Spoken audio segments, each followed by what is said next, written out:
Now, Kenny, if you will, sir, tell us about your visit to a travel agent.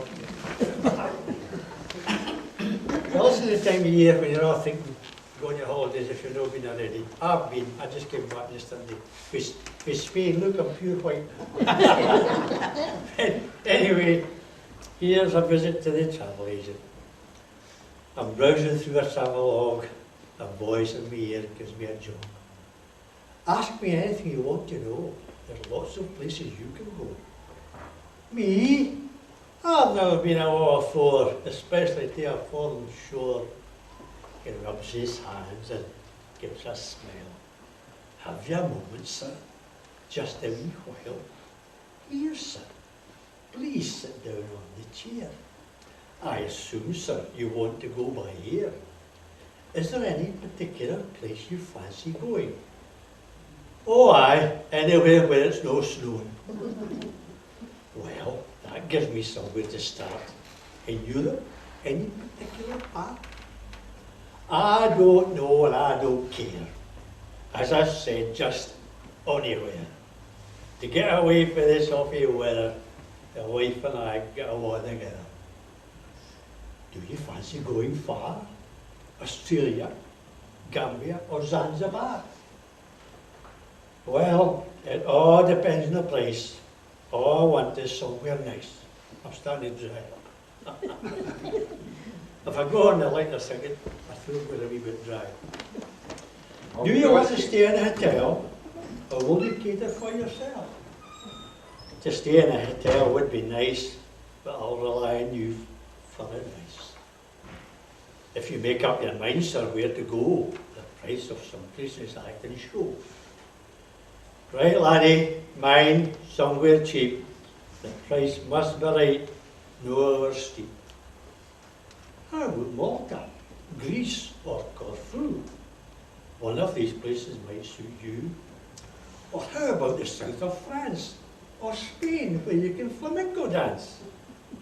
How about Tenerife at Veracruz? Sit in the shade and have a wee snooze. I don't mean, laddie, you've got me lost. How much is all this going to cost? Let's see. There's insurance and your fare, plus a supplement to get you in the air. It all depends where you want to go.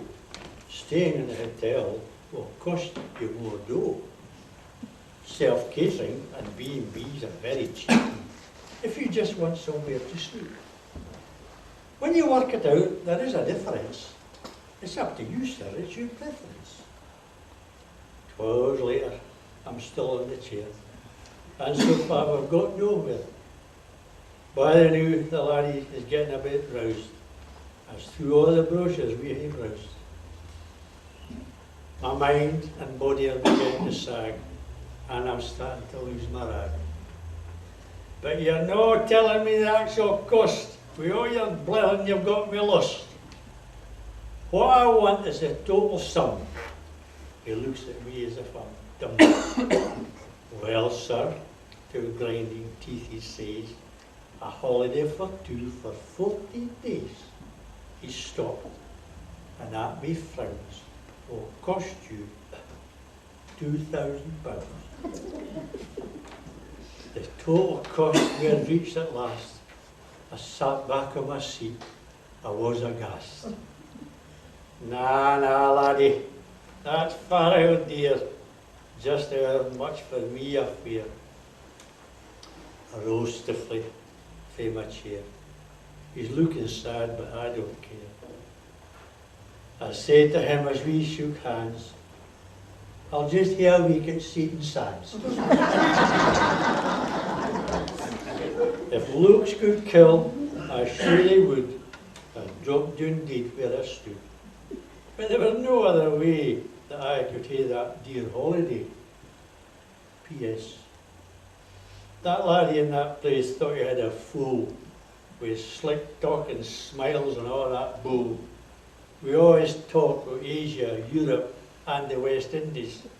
You didn't ken, I was just in to clean the windies.